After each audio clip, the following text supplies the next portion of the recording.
মধ্যবঙ্গ নিউজের যে কোনো খবরের দ্রুত আপডেট পেতে ইউটিউবে সাবস্ক্রাইব করুন ইমার্জেন্সি টিভি লাইভ এবং সাবস্ক্রাইবের পর অবশ্যই বেল বাটনে একটি ক্লিক করুন।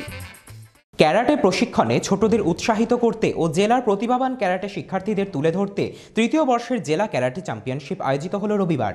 জিটিআই স্কুলে আয়োজিত এই প্রতিযোগিতায় গোটা জেলা থেকে প্রায় ৩০০ জন শিক্ষার্থী অংশগ্রহণ করে। জেলা সহ রাজ্যের জাতীয় স্তরে ক্যারাটে প্রশিক্ষক ও পর্যবেক্ষকরা উপস্থিত ছিলেন। ক্যারাটে উপস্থাপনায় জেলার ছোট ছোট শিক্ষার্থীদের আগামী দিনে এগিয়ে যাওয়ার লক্ষ্যে আয়োজিত হল তৃতীয় বর্ষের মুর্শিদাবাদ জেলা ক্যারাটে চ্যাম্পিয়নশিপ। ক্যারাটে ডো অ্যাসোসিয়েশনের ব্যবস্থাপনায় ক্যারাটে অ্যাসোসিয়েশন বেঙ্গলের তত্ত্বাবধানায় এবং বহরমপুর ক্যারাটে একাডেমির সহযোগিতায় মুর্শিদাবাদ জেলা ক্যারাটে চ্যাম্পিয়নশিপের তৃতীয় বর্ষ অনুষ্ঠিত হল বহরমপুর জিটিআই স্কুল প্রাঙ্গণে। এটি ছিল একটি বাছাইমূলক প্রতিযোগিতা। এখান থেকে প্রথম, দ্বিতীয়, তৃতীয় স্থানাধিকারীরা প্রতিযোগিতা ও বাছাইয়ের মধ্যে দিয়ে রাজ্য থেকে জাতীয় স্তর এবং আন্তর্জাতিক স্তরে অংশগ্রহণের সুযোগ পাবে। গোটা জেলার ছেলে ও মেয়ে মিলিয়ে প্রায় ৩০০ জন প্রতিযোগী অংশগ্রহণ করে। ৮ বছর ও তার ঊর্ধ্বে ক্যারাটে শিক্ষার্থীরা এই চ্যাম্পিয়নশিপে অংশ নেয় এবং তুলনায় ছোট শিক্ষার্থীদের আগামী দিনের জন্য প্রস্তুত করতে দেওয়া হয় প্রশিক্ষণ। এটা প্রশিক্ষণ না, actually this is a selection cum championship. আমরা মুর্শিদাবাদ ডিস্ট্রিক্টের যে সকল বাচ্চারা ডিস্ট্রিক্ট থেকে চ্যাম্পিয়ন হবে, অর্থাৎ ফার্স্ট, সেকেন্ড, থার্ড এবং জয়েন্ট থার্ড, এই 4জন বাচ্চা যাবে স্টেটে। সেখান থেকে যারা গোল্ড মেডেল পাবে তারা যাবে ন্যাশনাল, সেখান থেকে যারা গোল্ড মেডেল পাবে তারা ইন্টারন্যাশনাল পর্যন্ত পৌঁছাবে।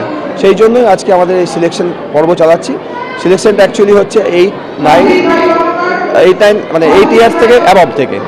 আর যারা 6, 7 বাচ্চা করাচ্ছে তাদেরকে আমরা জাস্ট বাচ্চাগুলোকে ইন্সপায়ার করার জন্য এবং যাতে আগামী দিনে আমাদের এই বাচ্চারা যাতে 8-9 বছরে তারা ভালো ফল দিতে পারে, সেই জন্য তাদেরকে আমরা আজ থেকে শুরু করি। এদিনের ক্যারাটে চ্যাম্পিয়নশিপে জেলা সহ জাতীয় ও রাজ্য স্তরের প্রশিক্ষক পর্যবেক্ষকেরা উপস্থিত ছিলেন।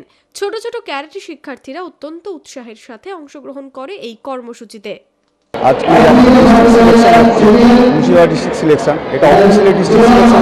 অনেক স্টাইল আছে যারা পার্টিসিপেট করেছে এবং বাচ্চারা ভালো রেজাল্ট করবে আশা করি। এবং মুর্শিদাবাদ ডিস্ট্রিক্টের তরফ থেকে যা জাজ রেফারি আছে তারা ভালোই আছে, অসুবিধা নেই, সব ঠিকই আছে। প্লাস আপনার যেহেতু আজ এই যে বাচ্চারা আজকে এখান থেকে সিলেক্টেড হয়ে এই বাচ্চারা একমাত্র অথরাইজ টুর্নামেন্ট খেলতে পারবে ক্যারাটে বেঙ্গল। যদি মধ্যবঙ্গ নিউজের এই খবরটি ভালো লেগে থাকে তাহলে অবশ্যই একটি লাইক দেবেন এবং ইউটিউবে ইমার্জেন্সি টিভি চ্যানেলটি সাবস্ক্রাইব করবেন। আর যে কোনো খবরের দ্রুত আপডেট পেতে সাবস্ক্রাইব করার পর বেল বাটনে একটি ক্লিক দেবেন।